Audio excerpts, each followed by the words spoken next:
From Interfaith Alliance, this is State of Belief Radio. I'm your host, Reverend Welton Gaddy. The recent bombings in Boston set off millions of conversations on hundreds of different related subjects: national security, immigration, and religion, to name only three. Appropriately, media are filled with reports on every phase of national security, right down to the most minute of details. Some members of Congress are using tragedy in Boston to revisit their opposition to immigration reform. In fact, one member of Congress has declared that we should no longer allow Muslims to immigrate to the United States. Really? For the most part, immediately following the explosions, media were responsibly silent on religion's role, if any, in the whole horrendous situation. With only a few exceptions, there was no rush to judgment about the religion of the bombers or religion as the motivation of the bombers. That represented great progress in moving away from brash stereotyping and fiery religion bashing, especially as related to Islam. Now, though, religion is front and center as an integral part of the analysis of what happened in Boston and why. News stories bulge with comments about the role of the radicalization of Islam in the Boston story. Though for years many people have unfairly criticized moderate Muslims for not being more vocal about their opposition to terrorist attacks, now the condemnatory words of moderate Muslims are actually being carried in media, and incredibly, some of the same people who were critical before, are now criticizing the criticism voiced by Muslim leaders. Earlier this past week, CNN reported that Yusufi Vali, executive director of the Islamic Society of Boston Cultural Center, said of the Tsarnaev brothers, "I don't care who or what these criminals claim to be, but I can never recognize these criminals as part of my city or my community of faith." Similarly, according to a piece from the Huffington Post, Imam Talal Eid of the Islamic Institute of Boston declared, "I would not be willing to do a funeral for him," speaking of the older brother who was shot.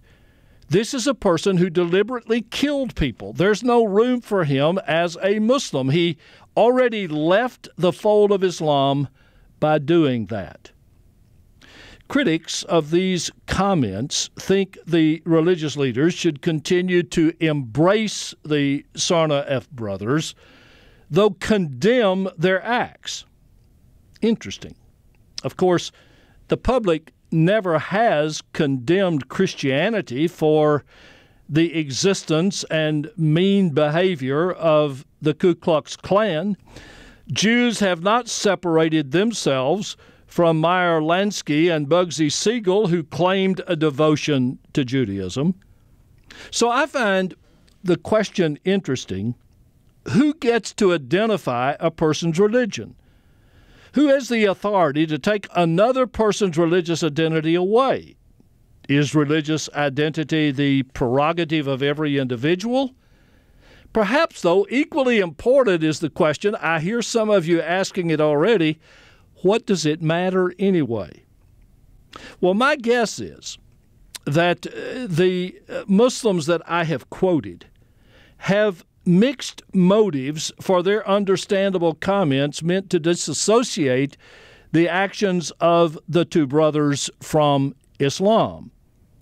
In previous times of tragedy and crisis with Muslim involvement, negative repercussions directed at Muslims have broadened and intensified the tragedy.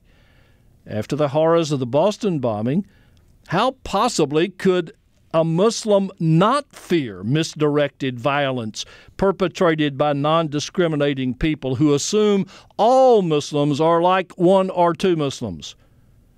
Yes, such logic used would mean that all Christians would be vulnerable to retaliation from people who feel any one Christian represents all Christians. And great goodness, were that the case, Christians still would be experiencing punishment for the actions of the Christians in the deadly crusades of the past. But of course, the condemnation of the bombers by Yusufi Valley and Tel el-Eid may go well beyond a defense mechanism, an effort to make people distinguish between the evil actions of two Muslim young men and the basic teachings of Islam. The Muslim leaders well may want to claim this teachable moment and again seek to teach Americans that Islam is a peace-loving, life-respecting religion. Well, why wouldn't all Muslims want to do that? They have every right to distinguish themselves and their religion from those who would make Islam synonymous with terrorism, so good for them. But I'm still intrigued by who gets to determine one's religious identity. Now, let's be honest here. All of us know that in all religions there are extremists who turn religion into a weapon and harm other people in the name of religion. At the same time, I don't know one world religion that is for terrorism, murder, and destruction. Not one. So maybe the conversation now underway about who is a Muslim ought to broaden its scope with an admission that in all religions there are those who will contradict religious values with acts of evil dressed up as a religious cause. Here is reality. Each of us can call ourselves whatever we want, but the ultimate judgment about our identity will be decided not by what we say about ourselves, but how we treat others. We know that good deeds come from individuals who identify themselves as non-believers or atheists, and that despicable acts of hurt are perpetrated by people who claim to be devoutly religious individuals.